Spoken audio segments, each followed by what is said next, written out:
નકલીની ભરમાર વચ્ચે વધુ એક પર્દાફાશ થયો છે અને હવે રાજકોટ અર્બન ડેવલપમેન્ટ ઓથોરિટીનો નકલી નકશો બનાવાયો।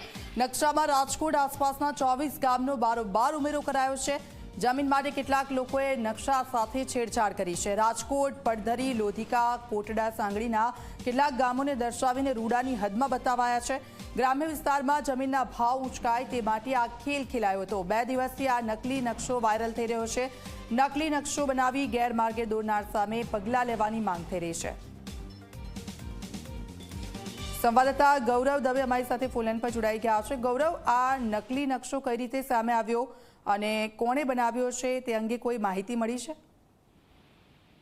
ખાસ કરીને રાજકોટ શહેર બહારનો જે વિસ્તાર છે કે જે રૂડાની અંદર આવે છે અને આ રૂડાનો કેટલાક ભેજાબાજો છે કે તેમના દ્વારા નકલી નકશો છે તે બનાવવામાં આવ્યો છે અને આસપાસના જે ગ્રામ્ય વિસ્તાર છે કે તેની અંદર આ નકલી નકશા આધારે જમીનના ભાવ ઉચકાય તે માટેના પ્રયાસો છે તે કરવામાં આવ્યા છે। 24 ગામનો બારે-બાર છે તે ઉમેરો છે કરી દેવામાં આવ્યો છે। ખાસ કરીને જમીનના સાટા અને અમુક તત્વો દ્વારા જબરી રકમ જે પડાવવા માટે તેના આખું કારસ્તાન છે તે કરવામાં આવ્યું હોવાનું સામે આવ્યું છે। રાજકોટ, પડધરી, લોધિકા, કોટડા, સાંગાણી સહિતના કેટલાક જે ગામો છે કે તેને રૂડાની હદની અંદર દર્શાવવામાં આવ્યા છે। ગ્રામ્ય વિસ્તારમાં જમીનોના ભાવ છે તે ઉચકાય તે માટે થઈ અને નકશો છે તે બનાવી અને રમત છે તે કરવામાં આવ્યું હોવાનું સામે આવ્યું છે। 2 દિવસથી રાજકોટના સોશિયલ મીડિયા ગ્રુપની અંદર આ નકશો છે તે ફરી રહ્યો છે અને ખેડૂતોના અને ગ્રામ પંચાયતોના ગ્રુપો છે કે તેની અંદર પણ આ નકશો છે તે ફરી રહ્યો છે। નકશો બારોબાર જે બનાવનાર